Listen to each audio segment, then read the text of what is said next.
Personnellement, je peux considérer que cette décision, ce n'est pas une décision légale, très honnêtement.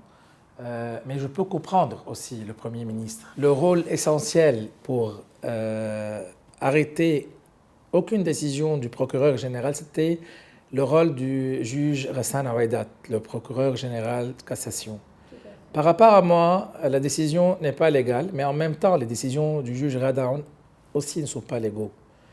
Alors, ce que je peux voir maintenant, qu'on est vraiment dans un conflit judiciaire, un grand conflit, et je pense que le ministre de la Justice doit intervenir maintenant et régler toute cette affaire. Il doit quelque part rencontrer le juge Ghassan Aouedat qui, par rapport à moi, exclusivement, c'est à lui le rôle de régler les choses maintenant. C'est lui le procureur, c'est lui le président des procureurs généraux. Il peut toujours prendre des décisions maintenant. Il a le Premier ministre avec lui, le Conseil d'État.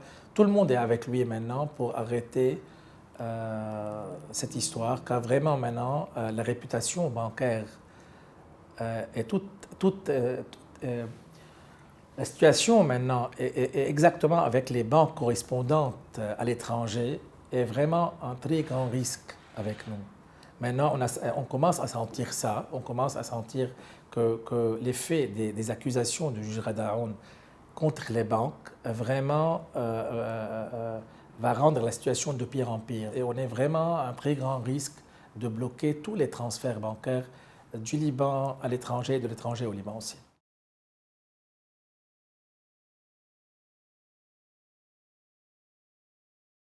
J'ai entendu aujourd'hui quelques banques correspondantes qui sont en train, avec leur département de compliance, ils sont en train maintenant d'enquêter c'est quoi l'histoire avec les banques libanaises. Ils sont en train de contacter des bureaux d'avocature au Liban pour vraiment comprendre la nature des accusations.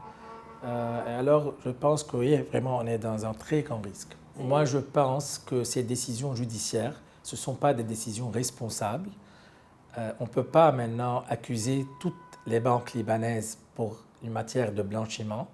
Je pourrais comprendre s'il y avait une affaire hyper précise avec Radaoun, mais généraliser comme ça et accuser toutes les banques libanaises pour une matière de blanchiment, c'est vraiment de la folie, c'est irresponsable et on est en train de risquer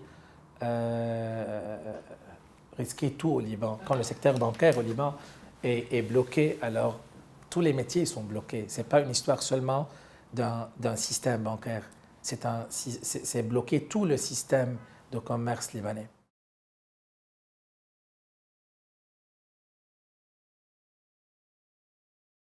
Maintenant, ce que je pense que l'affaire va être transférée chez le juge d'instruction, juge Charbel Abou Samra.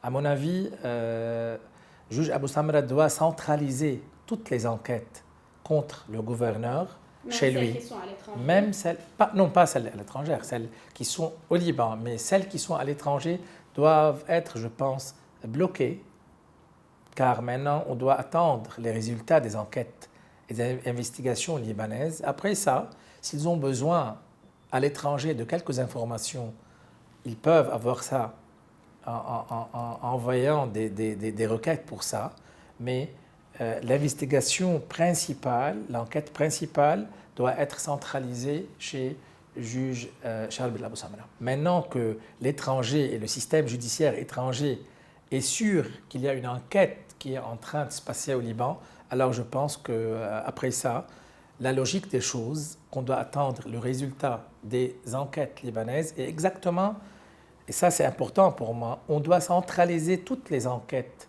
qui sont menées avec plusieurs juges au Liban, chez juge Charbel Abou Samra, pour qu'on puisse avoir vraiment un résultat clair, net et précis.